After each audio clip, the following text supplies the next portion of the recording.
Para saudara dan saudari yang Tuhan cintai, selamat pagi dan selamat bertemu lagi dalam Renungan Harian edisi hari Selasa tanggal 13 Oktober 2020.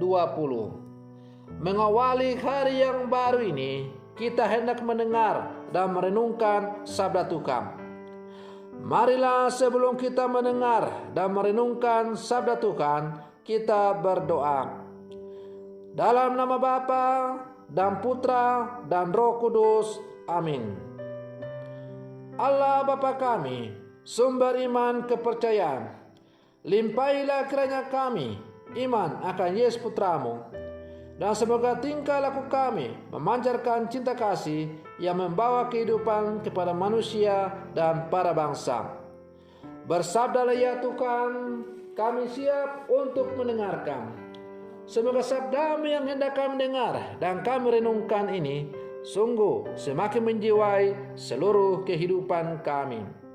Terpujilah Engkau Bapa, Putra dan Roh Kudus, kini dan sepanjang segala masa. Amin. Para saudara dan saudari yang Tuhan cintai, sabda Tuhan yang hendak kita dengar dan kita renungkan untuk mengawali hari yang baru ini diambil dari Injil Lukas pasal 11 ayat 37 sampai 41. Tuhan sertamu. Inilah Injil Tuhan kita Yesus Kristus menurut Santo Lukas.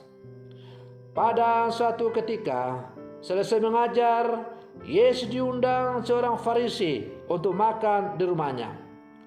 Maka masuklah Yesus ke rumah itu, lalu duduk makan.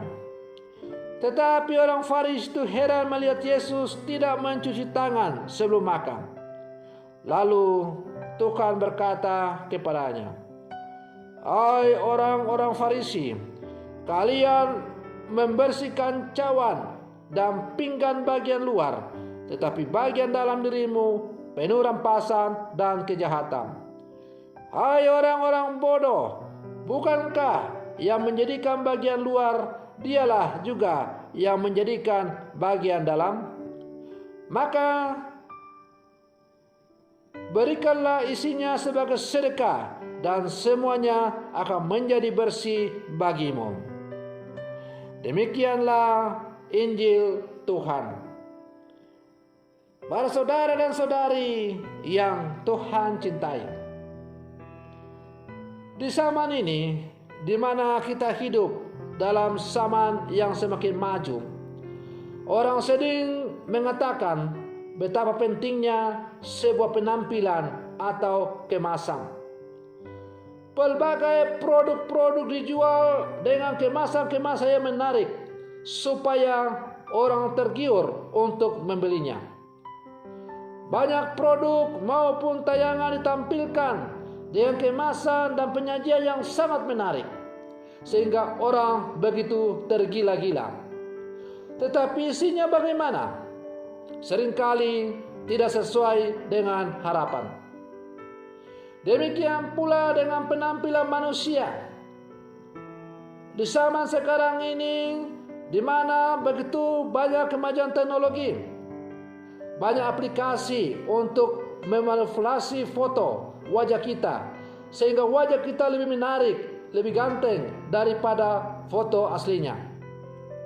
Di sisi yang lain, fashion maupun make up jadi tumpuan untuk membuat penampilan lebih menarik agar disukai banyak orang.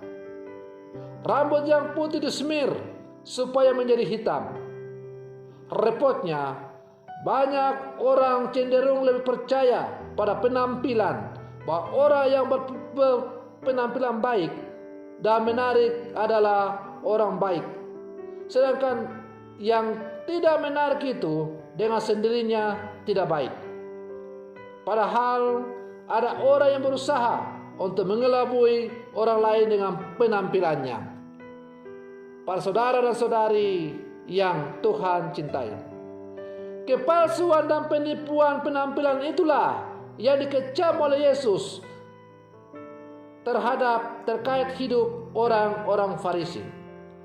Orang-orang Farisi adalah orang-orang terpelajar yang mengetahui banyak tentang isi kitab suci. Tapi sayangnya, kelakuan dan kehidupan mereka penuh dengan kemunafikan dan kepalsuan. Pengetahuan mereka akan firman Tuhan, akan kitab suci, dipakai untuk mengelabui penampilan mereka yang palsu itu. Maka Yesus menyoroti kemunafikan mereka dan menegakkan peraturan yang sebetulnya cuma kemasan. Dan mereka menegakkan aturan hanya untuk menghakimi orang lain, seolah-olah ada dua kelompok. Kelompok besar, kelompok benar, dia yang taat dengan aturan, dan kelompok tidak benar, mereka yang tidak patuh pada aturan. Para saudara dan saudari yang Tuhan cintai, kita seringkali lebih mementingkan unsur-unsur lahiriah, hal-hal yang kelihatan dan mudah dipandang mata, dengan tujuan supaya dilihat baik, dikagumi dan dipuji banyak orang. Kita kurang memberikan perhatian pada aspek batiniah atau iman, pada hal-hal yang jauh lebih besar dan mendasar di dalam diri kita. Tanggapan Yesus terhadap penilaian orang-orang Farisi mengenai tidak mencuci tangan sebelum makan mestinya menjadi sebuah otokritik bagi kita, siapapun orang-orang percaya yang hidup di zaman sekarang, terutama kita sebagai orang-orang beriman yang lebih suka mementingkan bagian luar.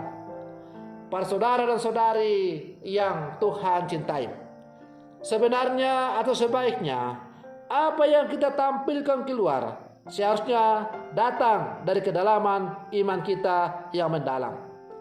Maka kalau kita memiliki iman yang mendalam, batin yang bersih, batin yang sungguh melekat pada Tuhan, maka kita harapkan bahwa batin yang bersih, batin yang melekat pada Tuhan akan mempengaruhi seluruh kehidupan kita. Dan karena itu kita diajak untuk selalu waspada dalam seluruh kehidupan kita. Kita jangan jatuh dalam sikap keagamaan berlebih-lebihan yang hanya mementingkan atau memperlihatkan hal-hal yang lahiriah, tetapi yang batiniah, yang terdalam dalam hati kita jauh dari apa yang diharapkan.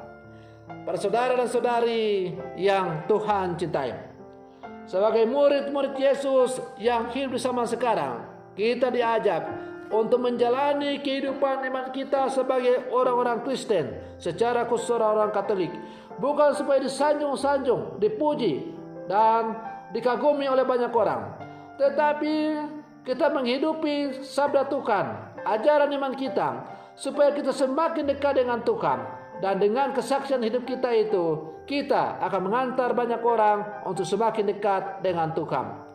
Kita hanya bisa mengantar orang untuk dekat dengan Tuhan apabila kita sendiri merasakan kedekatan kita dengan Tuhan. Kita hanya bisa memberikan kesaksian yang benar tentang Tuhan dalam hidup kita apabila kita tidak bersikap munafik dalam seluruh kehidupan kita. Maka mari kita waspada dan terus berjaga-jaga. Semoga kita semakin menjadi orang-orang beriman yang sejati yang hidup di zaman sekarang ini. Semoga demikian. Selamat pagi. Tuhan Yesus memberkati.